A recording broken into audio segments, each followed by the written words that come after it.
ಮಳ್ಳಿ ಗ್ರಾಮ ಪಂಚಾಯತಿ computer operator ಲೋಕ ಬಲೆಗೆ ಬಿದ್ದಿದ್ದಾರೆ. ಕಲಬುರಗಿಯ ಯಡ್ರಾಮಿ ತಾಲೂಕಿನ ಮಳ್ಳಿ ಗ್ರಾಮ ಪಂಚಾಯತಿಯ ಕಂಪ್ಯೂಟರ್ ಆಪರೇಟರ್ ಲೋಕ ಬಲೆಗೆ ಬಿದ್ದಂಥವರು.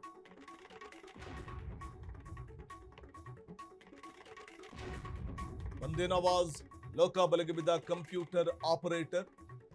ಬಸವ ವಸತಿ ಯೋಜನೆ ಮನೆ ಮಂಜೂರಾತಿಗೋಸ್ಕರ 20,000ಕ್ಕೆ ಬೇಡಿಕೆ ಇಟ್ಟಿದ್ದಂತೆ ಮುಂಗಡವಾಗಿ 5,000 ಪಡೆದು 3,000 ರೂಪಾಯಿ ಫೋನ್ ಪೇ ಮೂಲಕ ಹಾಕಿಸಿಕೊಂಡಿದ್ದಂತೆ ಮಲ್ಲಿಕಾರ್ಜುನ್ ಎಂಬುವರ ಬಳಿ ಲಂಚಕ್ಕೆ ಡಿಮ್ಯಾಂಡ್ ಮಾಡಿದ್ದ ಅನ್ನುವಂಥ ಒಂದು ಆರೋಪ ಇದೆ ಬಂದೇ ನವಾಜ್ ಮೇಲೆ.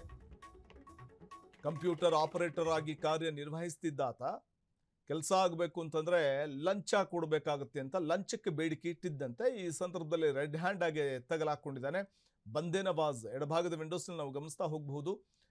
ಲೋಕ ಬಲೆಗೆ ಬಿದ್ದ ಕಂಪ್ಯೂಟರ್ ಆಪರೇಟರ್ ಬಂದೇ ನವಾಜ್ ಬಸವ ವಸತಿ ಯೋಜನೆ ಮನೆ ಮಂಜೂರಾತಿಗೋಸ್ಕರ 20,000 ರೂಪಾಯಿಗೋಸ್ಕರ ಬೇಡಿಕೆ ಇಟ್ಟಿದ್ದಂತೆ ಮುಂಗಡವಾಗಿ 5,000 ರೂಪಾಯಿ ಪಡೆದು 3,000 ರೂಪಾಯಿ ಫೋನ್ ಪೇ ಮೂಲಕ ಪಡ್ಕೊಂಡಿದ್ದಂತೆ ಮಲ್ಲಿಕಾರ್ಜುನ್ ಎಂಬುವರ ಬಳಿ.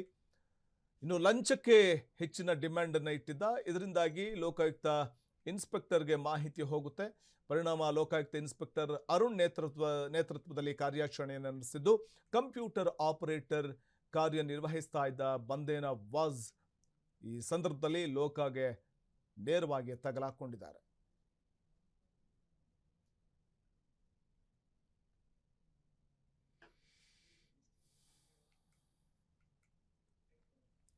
ಕ್ಷಣ ಕ್ಷಣದ ಸುದ್ದಿಗಳಿಗಾಗಿ ಫ್ರೀಡಂ ಟಿವಿ ಸಬ್ಸ್ಕ್ರೈಬ್ ಮಾಡಿ, ಲೈಕ್ ಮಾಡಿ ಹಾಗೂ ಫಾಲೋ ಮಾಡಿ. ಹೊಸ ಸುದ್ದಿಗಳ ನೋಟಿಫಿಕೇಶನ್ಗಾಗಿ ಬೆಲ್ ಐಕಾನ್ ಮೇಲೆ ಕ್ಲಿಕ್ ಮಾಡಿ.